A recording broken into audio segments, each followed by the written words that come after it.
unas canciones de flamenco para poner, pero... Estaba entrando sonido ambiente en la emisión.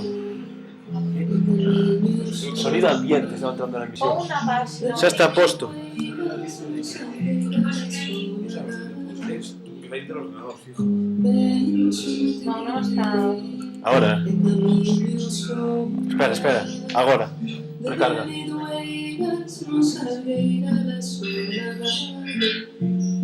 Se está escoitando igual. No sé aquí, hai algún micro a ver? Mira, Roberto. Sí que hai, mira. Se está escoitando en internet o que estamos falando aquí. Se está escoitando. Ten que Hai un ser- micro aberto nesta sala, tío. Ten que ser este ordenador.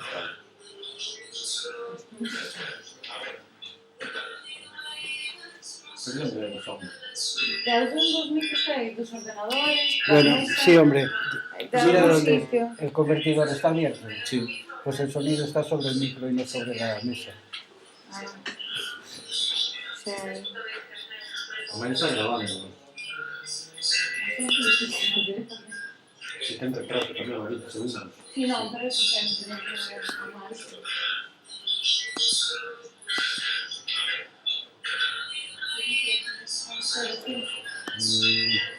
Non atores. Ciérralo y volver a abrir.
When he's on a banky, fucking banky.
Moi boas noites, é martes 13 de maio, son casi as 10 menos 5. No programa de hoxe imos falar dese asesinato de onte de Isabel Carrasco, presidenta do Partido Popular de León e presidenta da Diputación.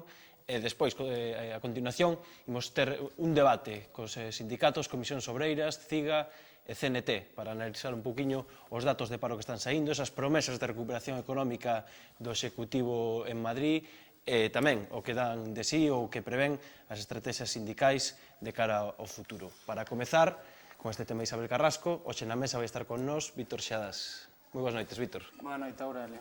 Bueno, se che parece, imos empezar un pouco polo relato do que aconteceu e dos datos que temos. Conste que eu non son moi favorable aos relatos luctuosos, pero como é o que toca, hai que darse. Polo que estou lendo, a presidenta da Diputación de León, Isabel Carrasco, faleceu onte, basicamente recibir varios disparos, 3 de feito, en plena rúa, na ponte que unía a súa casa coa sede do PP, e polo que parece foron dúas mulleres, nai e filla, que foron detidas pouco despois dos feitos. E polo que parece, a principal hipótese que está dando a Policía Nacional, a Policía, é que é unha vinganza persoal. E todo apunta que foi a naia que lle pegou os tiros a Carrasco, 2 deles mortales e o outro para rematar, polo que di a Policía tamén. E polo que parece tamén, as detidas son fillas do inspector xefe ao mando da comisaría de Astorga. Basicamente, polo que parece, as detencións foron posibles gracias a que un Policía Nacional xubilado presenciou os feitos e facilitou á Policía un relato preciso do acontecido e das mulleres, as que ao parecer coñecía e precisou a Policía. Polo que parece, e sigo co relato, a filla enxeñeira ela, traballando na Deputación de León. O Ministerio de León defendiu nos primeiros momentos que fora despedida Antonte, domingo. Que é unha información que despois corrixiu, non? Sí, corrixiu aos pouco tempo, e a rapaza foi despedida en 2011, e dende aquela traballa como freelance, segundo fontes residentes en Astorga.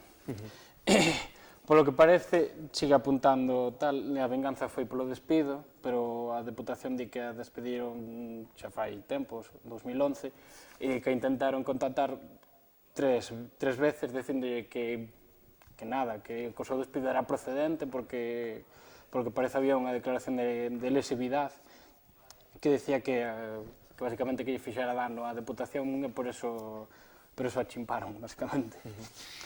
Despois hai algunhas incógnitas estas horas. Bueno, dicías que a motivación do delito sería en principio, ou segundo fontes policiais, a vinganza persoal. Non temos moito máis detalles.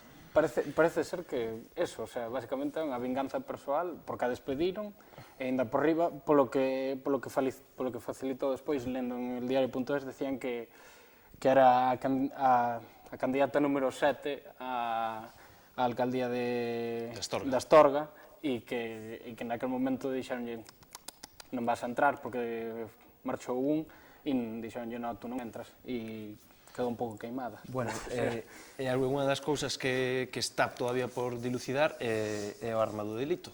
Arma do delito, sí, andaban hoxe mirando pola auga, delimitar un anaco do río, pero ainda así non aparece, non hai xeito de atopala. E non hai moitas informacións aínda, non, neste sentido? Detiveron a onte, a arma xa non estaba, non hai arma, non hai nada, pero no carro no que ian había 2 pasamontañas, máis o gorro e os guantes, unhas luvas, o que apunta que foi algo premeditadísimo, de feito. En cualquier caso, aínda non se relaciona o feito de que sean muller e filla de Policía Nacional coa arma, nin nada parecido. Non, para nada, de feito non din nada do asunto. E, a ver, non hai moito máis. Non hai moito máis. Bueno, pois outra das cousas, se che parece, relacionadas con esta cuestión, é que hoxe o ministro do Interior, Fernández Díaz, anunciaba que ante reaccións que se produciran en concreto na rede social Twitter, que vai a investigar, a Fiscalía vai a investigar todos esses comentarios de Twitter. Din que basicamente é a apoloxía dun delito, andan andan sinalando públicamente a todas as cousas. Hoxe pola mañá Salvador Sostres en El Mundo sinalou a Ada Colau como a instigadora deste crime, cousa que me parece un pouco Extraña, non? Cando menos. ou surrealista, xa de feito. Onte en Twitter Luis Salón criticaba al Jueves porque salira fai 2 anos na sección Gilipollas de la Semana Isabel Carrasco polos seus 13 soldos, que polo que parece son máis, porque son 16 xa, tamén outras cousas, e basicamente hai unha apoloxía do delito, polo que di a Policía e a Guardia Civil. Sin embargo, A Policía fai un ano que as tuiteiras tardaron minutos en atopar ese chío, decía que basicamente que ojalá se mueran ou que lles poñan unha bomba é unha mezquindade, unha idiotez, pero non é delito. isto dito no Twitter, na conta oficial Na conta oficial da Policía Nacional, sí. E di que basicamente que os ignores, que os bloquees, que aforras o desgusto. pero que en ningún caso sería un delito, Sí, sí. digamos, non? E además non son, como van ser perseguibles delitos por falar en Twitter. Non, Bueno, pois non dá para moito máis de momento. non, porque non hai nada, o sea, non hai... Todo está aberto, onte moveuse todo moi rápido, moi tal. Eu, de feito, onte, cando estaba mirando as redes sociais para enterarme de algo, antes de saber que era militante do PP, a persoa que pegou o tiro, non, a filla da persoa que pegou o tiro, cando estiveron diante do edificio de Hacienda, que está en fronte aos sindicatos en León, dixen, van a culpar a Comisión e a UGT, basicamente porque son os sindicatos nos que se foi a auxiliar, casi. E dixen, tal, pero tardaron 20 minutos en descubrir que era tal. Bueno, e un dos últimos debates que tamén quería traer, sobre todo xa cara a noite, de onte, era o debate sobre se se tiña que ter suspendido ou non a campaña electoral. O certo é que o Partido Popular foi o primeiro partido que tomou esa decisión, despois seguiu o Partido Socialista e así un pouco, en efecto, dominou todos os partidos, foron suspendendo a súa campaña electoral, menos Bildu. Bueno, pois había quen criticaba un pouco tamén esa decisión porque se tomou casi con un protocolo ETA, non? Como cando se producía no pasado, non? Ao parecer Bildu creo que ao final tamén non sei se o chegou a suspender ou non. Creo que a única persona que non suspendeu de feito en firme foi Pablo Iglesias, cunhas declaracións un tanto, non vou decir maniqueas, pero si un pouco tal, porque dixo, se non se suspenden actos por mulleres desafiuzadas, tal, pero... Onte morreu en... Sí que é certo que asesinada era un cargo político, pero digamos que non había unha motivación política por volta do tema, non? Onte morreu unha señora en Arteixo, se non recordo, e outra en Granada, e Pablo Iglesias non dixo nin chío, e tampouco os outros partidos dixeron nin chío. Tamén hai que... Outra das cousas é que hai que botar en cara a estas cousas, e a ver como se resolve. Aí está un pouco o debate, xa seremos onde queda de sí. Bueno, pois, moitas gracias, Víctor, por estas informacións.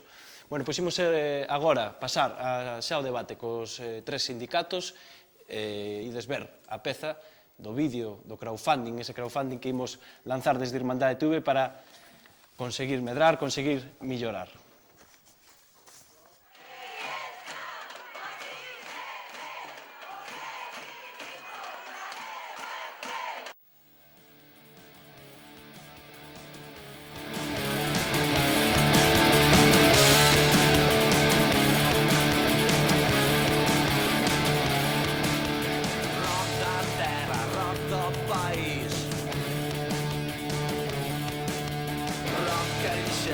Rock feito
Porque Galiza precisa dun proxecto de comunicación comprometido.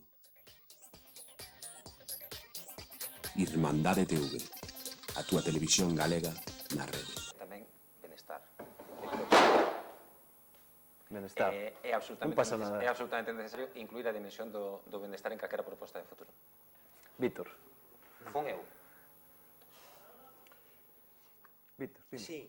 Ese xeito tan simpático remata o vídeo con esta parte de adiante caendo para que non pasen esas cousas e poder ter pois máis capacidade, incluso poder algún día profesionalizar a xente que aquí traballa en Irmandade TV. Para iso imos lanzar ese crowdfunding que dará comezo nas próximas horas, cando nos dean o pistoletazo de saída. Xa están con nós na mesa. Anxo Noceda, da CIGA Compostela. Moi boa noite, Anxo. Boa noite, Aurelio. Tamén está con nós Juan Granados, da Comisión Sobreiras. Moi boa noite. Boa noite. E para completar a mesa, Martín Paradelo, da CNT. Moi boa noite, Martín. Boa noite. Bueno, se vos parece, quería comezar un pouco o debate sobre se hai recuperación macro ou non, porque de algún xeito, desde o goberno, se están lanzando nas últimas semanas e nos últimos días constantemente mensaxes de que hai unha recuperación económica, non? Puntualizan que é macro, que por eso non se nota na rúa.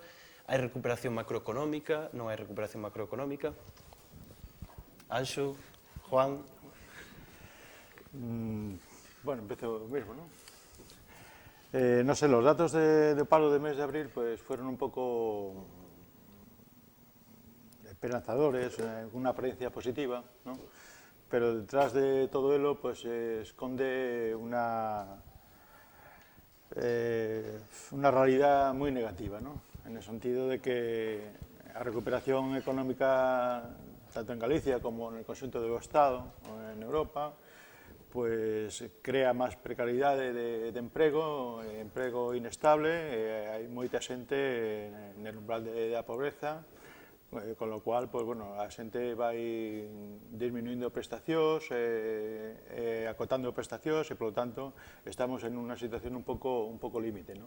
Por eso digo que los datos, en principio, son esperanzadores, pero ten unha parte moi negativa sobre esos datos que deu o goberno neste caso. Anxo. Sí, a ver, vamos a ver, apuntabas agora, non? Crecimento macroeconómico. Hasta fai, como que en 2 días, o crecimento era para todo o mundo, non? Cando sale a EPA do primeiro trimestre deste ano, donde se constata a realidade e non estritamente os números de persoas registradas no INEM, porque creo que cada vez hai que decir máis claramente que o INEM, o Servicio Galego de Colocación, no noso caso, non nos dá o índice de parados ni o índice de desemprego, estritamente nos dá as persoas que están apuntadas ou registradas, e normalmente soi coincidir con aquelas persoas que aínda teñen dereito a percibir prestacións, non? Que, por certo, hoxe se apuntaba un dato contradictorio, en este caso co da EPA, donde mesmo chegaba, ou quero recordar que contradictorio co da EPA, que mesmo chegaba a rebaixar as persoas que teñen dereito a percibir prestacións a escasamente un 40% en estes momentos, e falo neste caso do noso país de Galiza, non?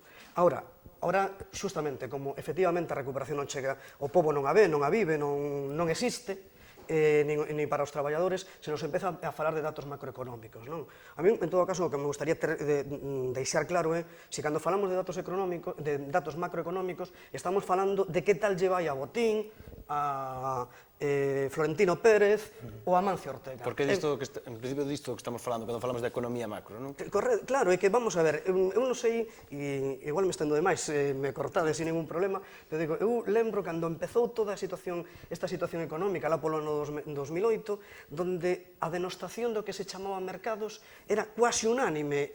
Lembro mesmo a, como se chama, George Bush II, por decirlo de alguma maneira, donde denostaba os mercados. Lembro, se non me engaña a cabeza, bueno, non me sale o nome daquela presidenta en Francia, é igual... Sarkozy, Sarkozy, exactamente, Sarkozy, efectivamente, dicindo que había que reinventar todo isto de los mercados.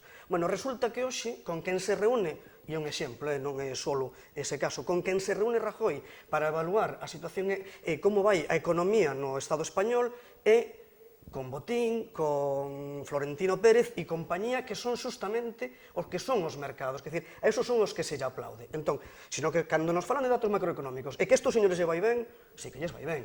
O problema é que o que non se nos conta, en todo caso, é que se está producindo unha detracción de, vamos chamarlle riqueza, os recursos, como lle queramos chamar, das clases populares en favor deles. O dito de outra maneira, o que se leva facendo desde o ano 2008 é aproveitar unha situación económica flebe, estritamente para roubar aos que menos temos e favorecer cada vez a menos persoas. Martín. Bueno, eu pois coincido cos compañeros neste momento, evidentemente os números macro, o único que evidencian en realidad é o marxe de ganancia que ten o sistema capitalista. Non poñen encima da mesa outra cousa. E a realidade, creo que, bueno, eles seguramente non a vexan, nin lles interesa, pero bueno, todos vemos como o nivel de pauperización, de extensión da pauperización que se levou a cabo nestes anos. Entonces tamén hai que ver o que decía Anxo, a realidade da extensión do paro, a realidade da imposibilidade de acceder a ningún tipo de subsidio, nin de ningún beneficio económico para millóns de persoas que, falando de datos deste ano, solo apenas 2 millóns de parados que cobran de supostamente 6 millóns, o que é unha cantidade brutal, e o que nos interesa, a min en realidade non é se o crecemento económico é dun 1,2%, se é dun 1,7%, ou se alcanzaremos no 2018, que parece que é ahora a gran alegría, o famoso 2% que nos dá o crear emprego. A mí o que me interesa é, digamos, a paisaxe despois da batalla, non? Como quedamos, que nivel de emprego hai que ler un pouco, porque escoitando as declaracións, e lendo un pouco os periódicos, aún non lle queda claro si hai creación de emprego ou non hai creación de emprego. Yo creo que el reto de la economía no es la corrección del déficit en sí, como está planteando el gobierno, sino que es poner recursos para generar ese empleo que tú mismo decías, ¿no? Y crear esa economía de calidad, porque si no lo hacemos así, yo creo que nos estamos equivocando. O sea, cuando vino el tema de la reforma laboral, que fue un palo que no ha servido evidentemente para nada, al contrario, yo creo que ha fundido en la miseria a muchos trabajadores y también a muchos empresarios, que no nos equivoquemos, porque la PYME yo creo que ha sufrido también con el tema de la reforma laboral. Pues yo creo que lo que se ha de crear son inversiones reales para fomentar el empleo y regenerar esa economía de la que estamos hablando hoy por hoy, ¿no? Anxo. Sí, a ver, eu categóricamente, digo, con todo o debate que está producindo, categóricamente non se está producindo absolutamente ninguna xeneración de emprego, non? Temos datos que podemos poñer encima da mesa, onde, por exemplo, en Galiza, dende o 2012, data da instauración esta última reforma laboral, migraron do país, tuveron que marchar, ou máis ben, prefiro decir, porque creo que é realidade, foron expulsados deste país 70.000 personas, a mensa maioría mozos e mozas, aos cales hai que engadir outros 30.000 que foron expulsados con antelación pola anterior reforma laboral e tamén como consecuencia desta situación. Polo tanto, se o queremos decir así, mentras non se recuperen eses 100.000 postos de traballo, por decirlo de alguma maneira, evidentemente non hai xeneración de emprego, non? Tamén chama a atención no último que se está, as últimas, eu xa non sei como calificalas, porque a mí que me parecen auténticamente xenófobas, por non falar de nazistas e fascistas, algunhas declaracións tanto do presidente da Xunta, Feijóo, como de Rajoy, donde chegaron a decir que para os españois, como gustan decir eles, sí que hai xeneración de emprego, porque os que marcharon, os que perderon os postos de traballo, maioritariamente eran estranxeiros. Oiga, usted, de que me está falando? De que me está falando? Me está falando de limpeza étnica tamén por outro lado, ou de que me está falando, non? Pero de todas as maneiras, para non afondar tampouco moito en todo este debate, a mí un exemplo que me gusta poñer, e vou aproveitar que estamos, non é a primeira vez que o poño, que estamos catro nesta mesa. Podes interpelarvos, non me falta que todo pase por mí. Que estamos catro nesta mesa, e un exemplo, digo, para non sei se pode axudar a visualizar, polo menos parte, da situación que estamos vivindo, non? E imaginadevos que dos catro que estamos na mesa, tres tedes un posto de traballo, mas xa me poño fora para non poñer a ninguén máis. Eu estou en desemprego, polo tanto, porcentualmente, o paro sería do 25%. Pero si resulta que como consecuencia, por exemplo, da reforma laboral, aquí a Aurelio, para coller o presentador e non coller a outro, tamén o despiden como consecuencia desa reforma laboral, e ambos os dous non nos queda outra para trobar traballo que marcharnos a Alemania, por exemplo, resulta que quedan Martín e queda Xoán, co cal é o 100% do emprego. Eso é o 100%. Non sei se entendo o exemplo, pero iso é o que está pasando, nin máis nin menos. Podemos engadirlle outros ingredientes, pero iso é o que está pasando. De feito, iso foi unha forma de maquillar perfectamente os datos do paro, que foi o incentivar a volta dos contratos en orixe que se fixeran con países de Sudamérica, sobre todo nos anos 2005, 2007, 2007. Ese foi unha fórmula, eles van maquillando e... Favoreceuse, digamos, que eses emigrantes que viñeran... Si retornaran aos seus países, e así, en realidade, claro, tes... Pois non sei quanto dato, pero creo que eran uns 300.000 personas que deixan de estar en situación de demandantes de emprego e eso.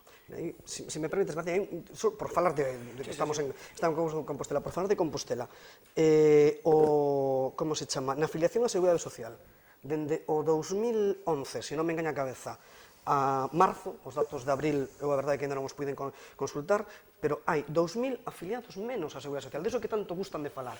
Si no 2011 había 2.000 afiliados máis á Seguridade Social, quere decir que hai 2.000 postos de traballo que se perderon.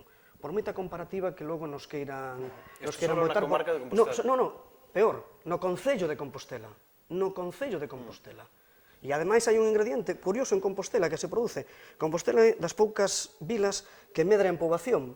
É un dato curioso, medra en poboación, pero curiosamente baixa no rango de poboación en edade de traballar, no rango de edade entre os 16 anos hasta os 64 anos, baixa a poboación, incrementase na poboación superior a 65 anos e en poboación de menos de 16 anos. E iso tamén, de alguma maneira, pode facer camuflar a destrucción enorme que se produce de emprego na cidade. Sí, de feito, a población activa na comarca de Compostela, de Santiago, son 51.000 traballadores e traballadoras. La ocupación ocupada son 41.000, con lo cual estamos falando de 9.000 y pico, casi 10.000. Sí, casi 10.000 desempregados e desempregadas, ¿no? E moitos destes datos, nós fixemos un estudio fai en abril, lo concretamos sobre estes datos, e moita xente comprobamos de que non está registrada ni sequera no INEM, na oficina de emprego, non sei, por cansancio, xa, por cansancio, por aburrimento, a xente que emigrou, o sea, os xóvenes que se buscan a vida fora de Galiza, deste país, porque aquí evidentemente non se crea emprego, non? Entón é preocupante, sobre todo na comarca de Santiago. E principalmente, digo para non cansar, non? Principalmente a ocupación de servicios é o que máis generou emprego, pero, bueno, son temas puntuais, como a Semana Santa, así andamos. Outra das mensaxes que quería traer, co comezo desta crise, falouse moito de, que unha das causas que fixo estoupar foi a burbulla inmobiliaria, que non había un modelo productivo que suplantara a esa enorme actividade económica. Que saídas temos no modelo productivo? Eu creo que é unha cuestión que eu tengo un pouco por romper, igual que, a ver, eu si a situación económica, a mí non me gusta chamarlle crise, quero empezar por aí, eu algo que creo que se está utilizando sistémicamente para outra cousa, e é roubar, espoliar, eu creo que non lle podemos chamar crisis, ainda que, comúnmente para entendernos, podemos empregalo, non?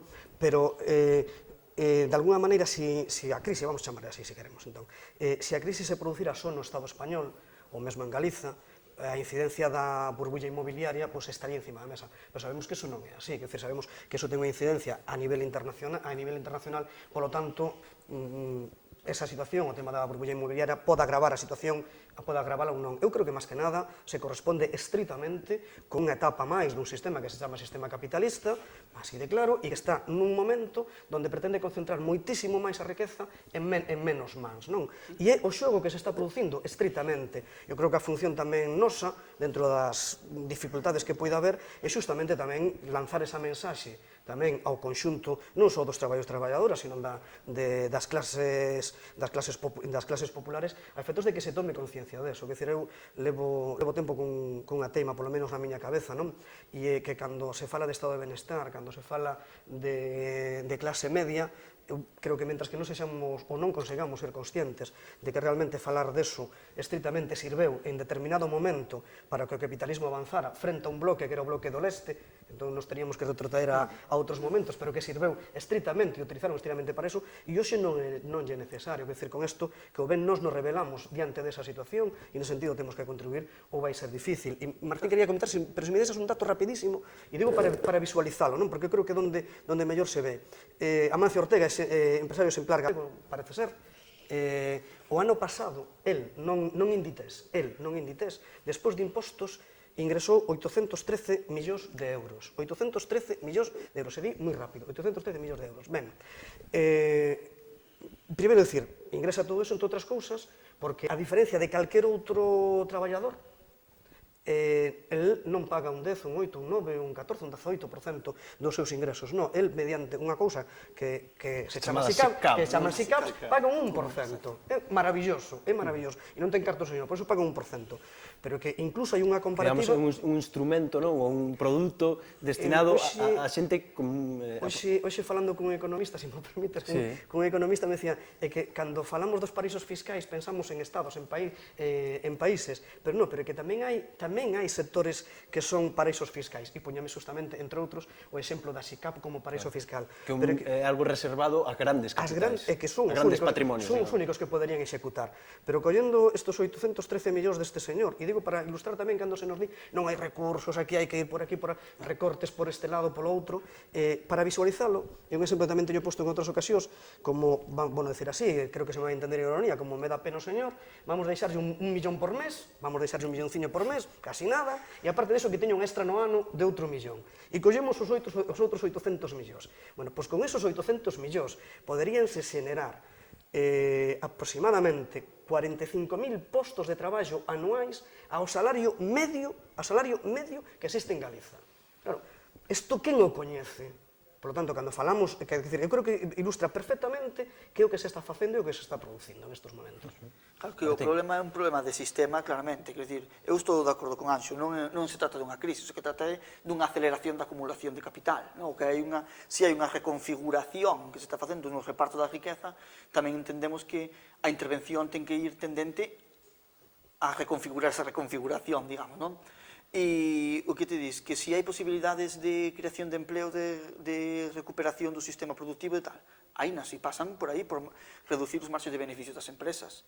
É evidente, de momento, pois é unha forma de intervención que asegurará, por un lado, o mantemento duns postos de traballo que se poden desenvolver con certa dignidade, e, por outro lado, tamén a creación de novos postos de traballo, tamén se houber unha legislación. Non olvidemos que a reforma do 2012 foi a que foi, tamén a do 2010 foi a que foi tamén, e foi unha sangría para a clase obreira, que fixera un reparto da riqueza que pasa por un reparto do traballo.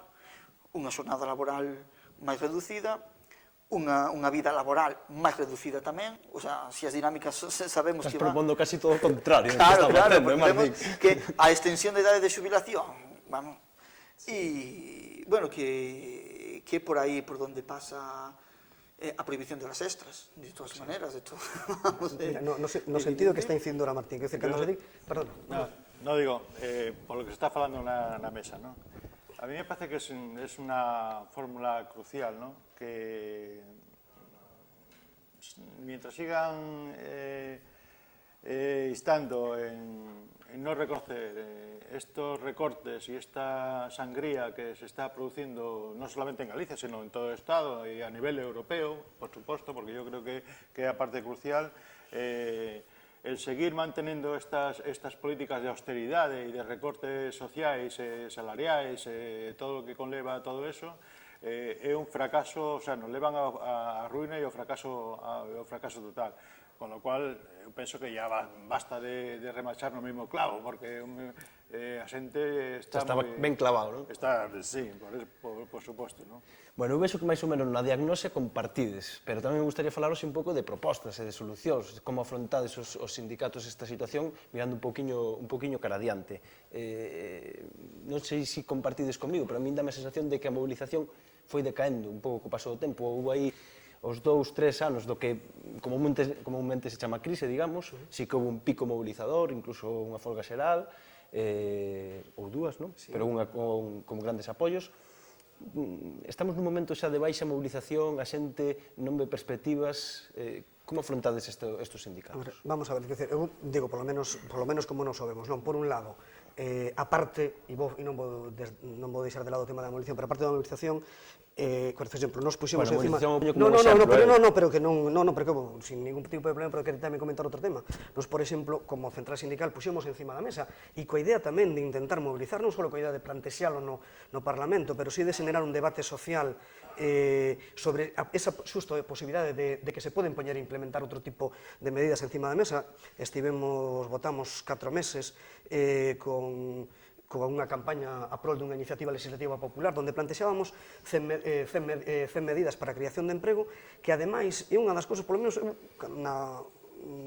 cando falo delo digo que ademais, e digo cando te viñen acusando de radicalidades das cales non fuxo tampouco, non? Pero cando viñen dicirte, pero que mira, isto no marco legal actual, as medidas que se propoñían son todas factibles, por lo tanto, se non se fan é porque non se quere, e porque se quere, volvendo ao exemplo de Ortega, que os 813 millóns sexan por Ortega e non redistribuílos de outra maneira, non hai outro problema. En canto ao tema da mobilización, sí que pode ser, entre outras cousas, porque os grandes picos mobilizadores foron fundamentalmente aquela gran mobilización de 19 de xullo de 2012, cando foi aquel gran tesourazo fundamentalmente que afectaba a función pública, pero tamén a outros aspectos, e despois as 3 folgas xerais, tanto 4 no caso do noso país, que se produciron, non? Pero igual comparado con eso sí que pode haber unha inflexión, pero eu tamén creo que, e un pouco comentábamos... Digo sobre todo no sentido analítico, non como reproche. Non, pero pretendía comentarlo antes, no sentido de que, e nós temos que facer, temos que facer probablemente moitísimo máis do que estamos facendo, e igual tamén atopar a maneira de chegar a xente, porque non só, a veces faz e non chegas, non? Eu creo que tamén, nese sentido, tamén temos que igual reflexionar nos mesmos, porque eu si teño claro unha cousa, é que por parte do capital en este momento, e por eso tamén decía antes, cando falaba de estado de benestar e deste tipo de cousas, que eles non teñen ninguna idea de dar marcha atrás, quer dizer, ou ben somos nós, quen somos quen de facerlle frente, de facer frente coa mobilización, ou eles non van dar en absoluto marcha atrás. É o contrario, creo que están volta de torca detrás de volta de torca, e eu creo que tamén, de alguna maneira, e digo, non culpando a xente, creo que se me entenda ben, sino tamén como responsabilidade nosa, por non saber revertir a situación, ou non saber chegar, tamén a propia... sobre todo a clase traballadora, de alguna maneira podíamos estar todos acostumbrados a que detrás dunha mobilización viña polo menos certo parón da embestida, non? Estamos constatando que non é así, eso é certo, pero eso nos debería de levar non a levantar o pé do acelerador, sino a acentuar, en todo caso, a mobilización. Martín. Ben, eu creo que, bueno, vou empezar pola mobilización e depois vou ir por outro lado tamén, un pouco ao revés do que fixo Anxo. É evidente que a mobilización pode ir descendendo. Bueno, podemos decir, non sei se o decimos mirando a mobilizacións das que non podemos cuantificar, porque non sabemos cual é a mobilización real da xente, porque hai un montón de microconflitos que están na rúa que non podemos avaliar, porque eu non coñezo o país inteiro, e o mellor se nos guiamos pola medición dos picos de mobilización, non? E non sei se, por exemplo, o 22M pode ser un deses picos, se é comparable ca sucesión de mobilizacións que foi o ano 2012, desde a folga de marzo hasta a folga de novembro, foi a última folga. Sí. Claro, con varios movimentos que hubo no medio, pois pode ser que hubiera unha desaceleración da mobilización, pero a mí non me parece especialmente preocupante, primeiro, porque a mobilización en sí sea, ten un efecto aglutinante, pero non ten un efecto inmediato real. Ten un efecto aglutinante da clase obreira ou dunhas clases populares dirixidas a unha serie de finalidades que quedan englobadas e que pode servir tamén de maneira de disparar outro tipo de luitas que tamén poden ser interesantes, de luitas sectoriais, de luitas laborais, de luitas sociais máis pequenas, que teñen unha capacidade transformadora brutal. Seguramente, na súa inmediatez e na posibilidade de articulación de todas esas luitas nun frente común moito máis grande que esas grandes movilizacións. E eu creo que eso se diu un paso enorme nos últimos anos. Por lo menos se collemos o período dos últimos 4 ou 5 anos é evidente. E o que para eso quero dicir que nós tamén, como centrais sindicais, como organizacións sindicais, temos que asumir unha responsabilidade, eu fuxo moito das ideas de vanguarda, pero sí unha responsabilidade e unha capacidade para fornecer de ferramentas a clase obreira e tamén para abrir expectativas. O sea, podo dicirnos, por exemplo, estamos preparando, xa que tamén a legislación laboral e sobre todo a legislación económica permite a fuxida dos empresarial, o peche de empresas fulminante, a rebaixa de salarios con perspectivas de pérdida, de reducción de ganancias e cosas así, pois simplemente unha posta en marcha, unha posta en andamento de plans de recuperación de empresas en crise, que é unha fórmula de cooperativización de empresas e unha fórmula que estamos poñendo como solución a todos os conflitos colectivos que estamos plantexando. Xa non digo simplemente de falar dun ERE suspensivo, dun ERE de despedimentos que sea a mellor maneira de solucionar un conflito porque a mellor solución inmediata para estes traballadores ainda sabendo que supón a desaparición de X postos de traballo, sino inmediatamente, directamente, cuestionar e poñer encima da negociación a viabilidade da empresa e a viabilidade da xestión obreira da empresa. E creo que por aí é unha das fórmulas, aparte de que creo que o sindicalismo, que foi unha cousa que deixou un pouco de lado, que debe retomar unha función social e unhas propostas sociais que Na última ronda entramos un poquinho máis en profundidade, aí queda a proposta de Martín. Juan, como ves ti un pouco o devenir da movilización? A pregunta que facía... O tema é moi complexo, non? Bueno, se ha dito un pouco aquí a historia. Eu penso que nós, como organizacións sindicais, o estamos facendo bastante ben, no sentido de que estamos facendo moita movilización tanto no conxunto global polo sistema que nos move e tamén moitas sectoriais, non? Que pasa con esta historia? Es que se dixo un pouco aquí, ¿no? O sea, non se ve la luz ao final do túnel, como se suele decir, ¿no? Metafóricamente, ¿no? Metafóricamente, exactamente, pero quero decir que a movilización por parte nosa das organizacións sindicais está viva, quero decir, a xente non participa máis por diferentes cuestións, porque a lo mejor a mellor é máis sectorial que non en global, pero vimos o 1 de maio, por exemplo, donde aquí en Compostela se formaron 3 ou 4 movilizacións e foi un éxito total por parte, independentemente de que cada un asistiu a que lle petou, non? Aquí non vamos a entrar nese clásico que repite cada ano. Pero quero decir que por parte nosa temos unha capacidade de movilización creo que axeitada. Outra cosa é que a xente responda en maior ou menor medida, non? Pero hai moito colectivo que está pasándolas, como se di, canutas, non? E estamos con os poderes fácticos tanto da banca, como se comentou aquí na mesa, o sea, los desahucios, a xente das preferentes, o sea, a clase que está como dixen ao principio, no umbral da pobreza, que, bueno, que eu penso que posiblemente se tendría que mobilizar máis, non? Isto non é acusar a ninguén, o sea, é unha realidade, non? Pero tal con la que nos está caendo e la que estamos soportando, posiblemente habría que mobilizarse un poquinho máis por parte da xente. Non é unha crítica ante a xente, porque nós, como dixen antes, penso que coincidimos todos, estamos, ou polo menos eu estou conforme con a aportación da xente que se moviliza. Non sei se queres Algo máis sobre este tema ou xa vos lanzo a última? Como que eres, lanza a última. Lanza a última. Bueno, pois un pouco por onde iba Martín. Que modelo sindical defendedes? Un pouco, que credes, que ferramenta, que tipo de ferramenta, que tipo de instrumento necesita a clase traballadora? Cada un de vos, para darte resposta a esta situación.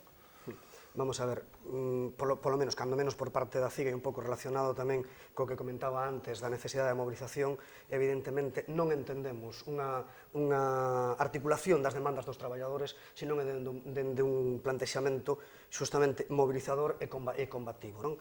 Eso por un lado. Dentro desa polo menos dentro dese eixo, evidentemente, en cada caso concreto, en cada empresa, pois evidentemente se poden plantexar alternativas diferentes. Non digo porque un pouco, por exemplo, se comentaba, e, por exemplo, nós tampouco o deseñamos, de feito, unha das medidas que introducimos na ILP, o tema do cooperativismo que comentabas, pero claro, tamén aí non podemos, supoño que tamén Martín é perfectamente consciente do que vou decir, que hai situacións onde precisamente por como está entramado o sistema non o permiten. E explícome, hai situacións onde se vas facer heredeiro, por decirlo de alguna maneira, das débedas aos traballadores, é imposible que articulen e viabilicen ningún proxecto empresarial, non? E iso, desgraciadamente, son cuestións que nos atopamos tamén no día a día, non? Pero, de todas as maneiras, nese sentido que comentaba da movilización, non estritamente pola movilización, sino ligado ao que comentaba antes, tamén como axuda á concienciación, tamén poñendo propostas e casos concretos encima da mesa, como é o tema da ILP, que xa decía antes, que máis alá do que pase no Parlamento, máis alá das asignaturas que se recolleron, a pretensión é por cima da mesa que sí se poden facer outras cousas, o camiño para nós polo menos é ese. Bueno, nós, evidentemente, apostamos por un modelo sindical totalmente diferente polo menos do máis extendido, quero dicir que no máis extendido que sería o modelo de comités de empresa e de representación unitaria. Nos apostamos polo outro modelo sindical que é perfectamente factible, que sería un modelo de implantación e da representación sindical, non por un modelo de seccións de empresas fronte a un modelo de comités de empresas. Entendemos, queremos que este modelo imperante dos comités de empresa que fixo foi, por un lado, desmobilizar a clase obreira e, por outro, usurpar as súas ferramentas de autodeterminación e de autoconstitución como suxeito político e como suxeito da loita de clases, e entendemos que hai que recuperar, que os traballadores temos que recuperar novamente esas ferramentas. Por eso, bueno, é un pouco a nosa ferramenta básica. Depois, por outro lado, dentro das empresas, nos entendemos que, evidentemente, calquera tipo de conflictividade, de reclamación debe facerse desde a máxima frontalidade posible, desde a luita e a combatividade. Eso, claro, xenera a veces estrategias moi diferentes e non en todas o máis viable os mesmos tipos de combatividade e de luita, e a veces tamén non teño ninguna vergonza en dicilo, sendo da CNT, a veces hai que ser un pouco reformista porque é a mellor situación, e outras veces pois hai que ser un pouco máis radical nas formulacións tanto das reclamacións como da movilización. Eso, bueno, o estudio hai que facelo caso a caso, como seguro que iso fai tamén todas as centrais. Pero, bueno, nos un modelo máis frentista, máis basado na frontalidade e máis baseado na horizontalidade, non na delegación dos comités de empresa.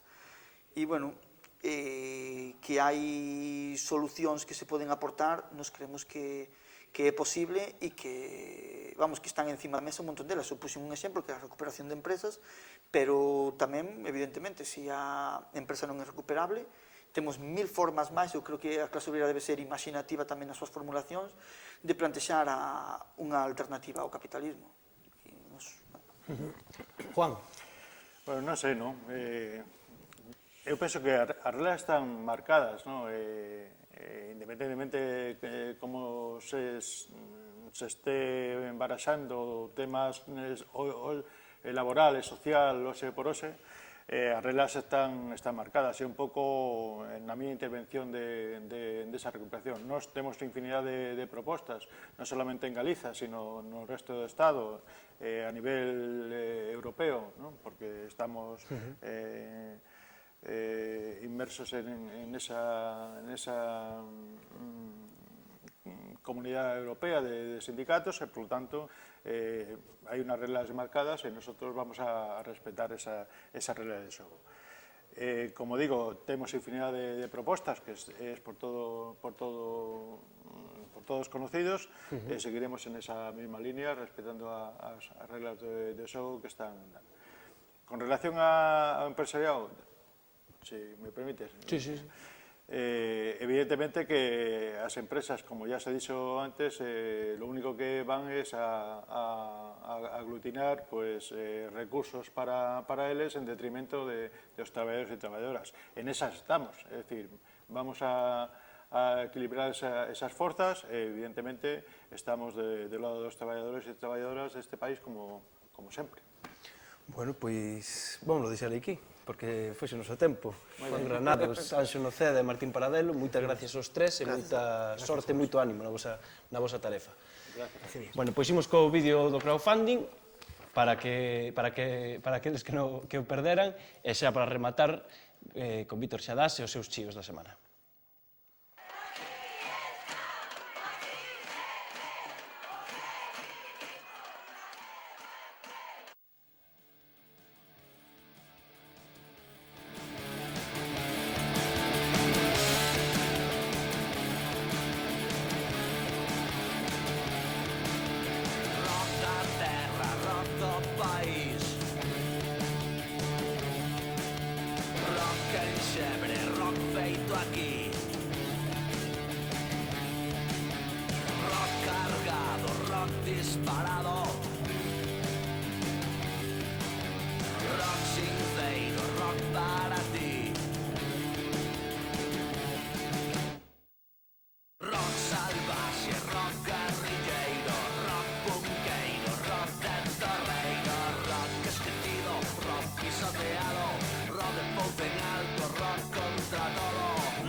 Porque Galiza precisa dun proxecto de comunicación comprometido.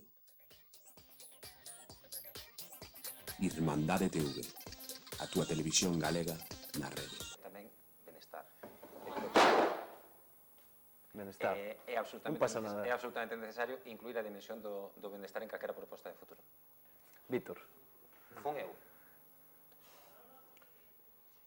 Bueno, pois xa está por aquí como cada semana para fechar o debate, Vítor Xadás, que hoxe repite. Outra vez, repito, estou aquí de novo. Bueno, pois que nos traes? Hoxe veño con algo curtiño, basicamente porque para falar do 1º de maio, quero que traía a semana pasada, e vou repetir agora, xa que ao final a semana pasada non puido ser, para falar do 1º de maio é case todo propaganda, por lo tanto decidí retirar. Deixala dun lado, non? Sí, a propaganda faise na rúa, con feitos e esas tonterías, e claro. E empezo cun cheo de Duarte Correa, que falaba sobre o tema do paro e do emprego, e dicía que a TVG pon 3 exemplos do ben que vai a economía e da creación de emprego, ningún en Galiza. Será que a cousa aquí non vai tan ben, polo que parece. E era algo que así é como informan os medios de comunicación do PP, o sea... Pois sí. Emprego sí, pero... Noutros lados. Xusto. Bueno, se cada está pensando eu, a cousa é mala, non? Que a TVG faga isto, pero se cada simplemente compraron o produto de calquera axencia, non? Sí. E sigo con un chío no que volvemos a criticar a TVG, non vou ter traballo ali na vida, tampouco buscaba, pero eso, que di Vlad Fidel Salvador, que di que tertuliana a estas horas na TVG pedindo máis diálogo social aos sindicatos, e di, basta, sindicalismo de clase, viu a 1 de maio. E o diálogo social, iba a traer un, pero ao final non trouxen, porque non sei por que, traspapelouseme, que decía un señor militante de Comisiones Obreras que decía los grandes sindicatos están haciéndole la cama a Rajoy para que se acueste moi bien, ou algo así. Decía, ¿dónde están para facer ben?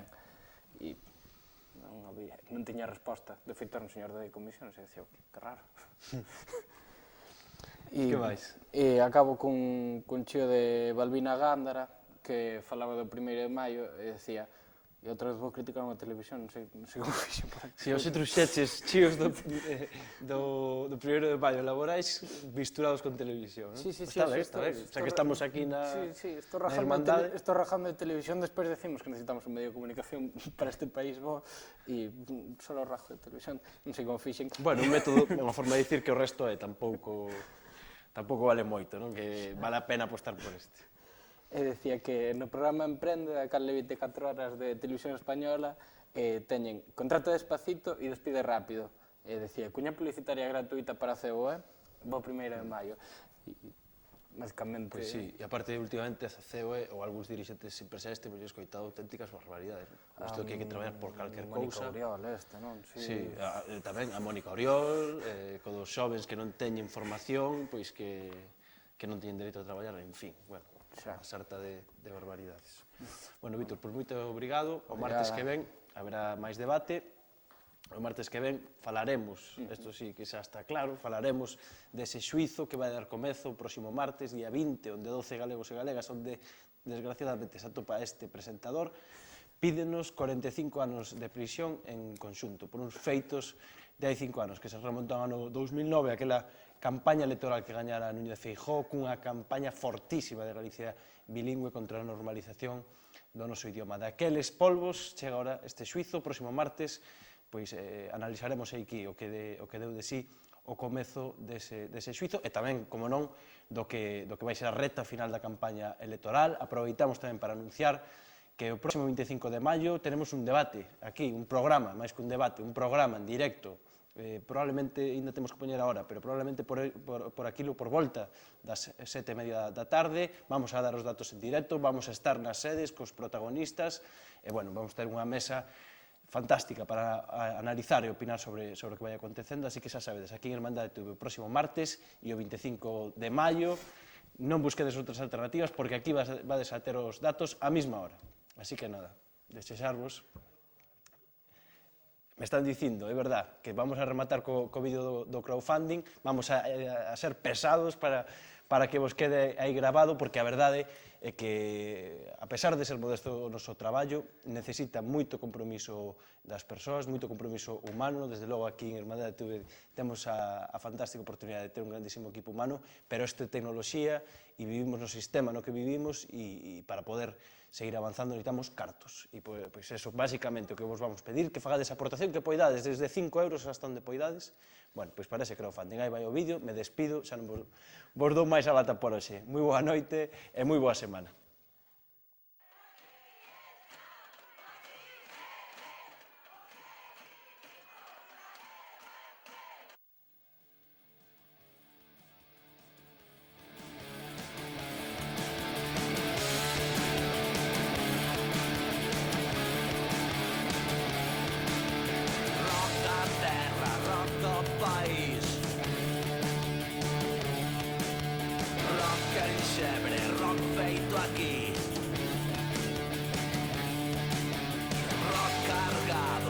Disparado, rock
Porque Galiza precisa dun proxecto de comunicación comprometido.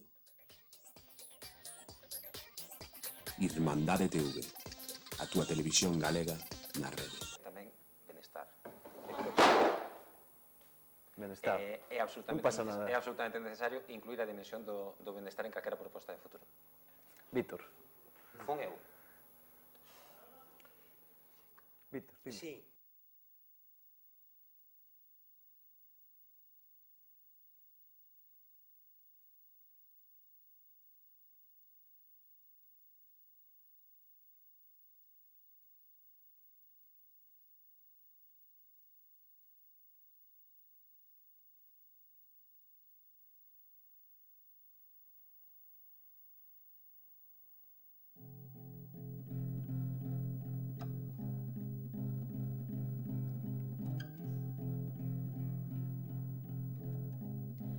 My baby's a pancake, and I hate pancakes. My baby's a pancake, and I hate pancakes. The magic is a game. His magic is a tale. His magic is in his eyes. Only when he's on a high. My baby's a pancake, and I hate pancakes. My baby's a pancake, and I hate pancakes. His magic is a game. His magic is a tale.